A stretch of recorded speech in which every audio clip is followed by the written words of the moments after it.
शहर पोलीस स्टेशनच्या हद्दीतील रोशनपुरा या भागात 50 वर्षीय व्यक्ती हा 4 गुरांना कत्तलीसाठी बांधून ठेवून असल्याची गोपनीय माहिती मिळताच पोलिसांनी त्वरित घटनास्थळ गाठत निर्दयपणे बांधून ठेवलेल्या गुरांना पुंडलिक महाराज संस्थेच्या ताब्यात देखरेख व संगोपनासाठी दिल्याची घटना गुरुवारी 19 डिसेंबर रात्री समोर उघडकीस आली असून आरोपी विरुद्ध गुन्हा दाखल करण्यात आला आहे। शहर पोलीस स्टेशनचे ठाणेदार अजित जाधव यांना मिळालेल्या गोपनीय बातमीवरून शहरातील रोशननगर येथे अब्दुल जब्बार अब्दुल शहीद वय 50 वर्ष यांच्या गोठ्यामध्ये 4 गोवंश कत्तल करण्याकरिता बांधून ठेवले आहे अशी खात्रीलायक बातमी मिळाल्याने उपनिरीक्षक आशिष शिंदे व सहकारी पंचासमक्ष घटनास्थळी गेले असता आरोपींच्या गोठ्यात 4 गोवंश जातीचे कत्तल करण्याकरिता निर्दयतेने बांधून ठेवलेले दिसून आले। किंमत 1,05,000 सदर गोवंशाचे मालकी हक्काबाबत विचारणा केली असता कोणतेही कागदपत्र नसल्याचे सांगितले। जनावरे कोठून आणली याबाबत उडवाउडीची उत्तरे दिली। सदर गोवंश हे कत्तली करण्याकरिता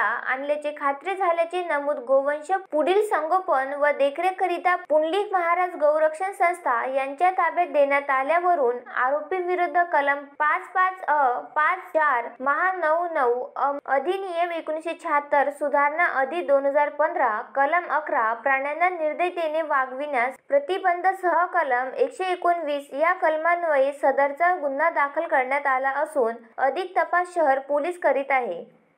Balasaheb Ganorkar, the sting operation news, Akola. The sting operation news, सत्याचे दुसरे नाव, अन्यायावर लेखणीचा घाव।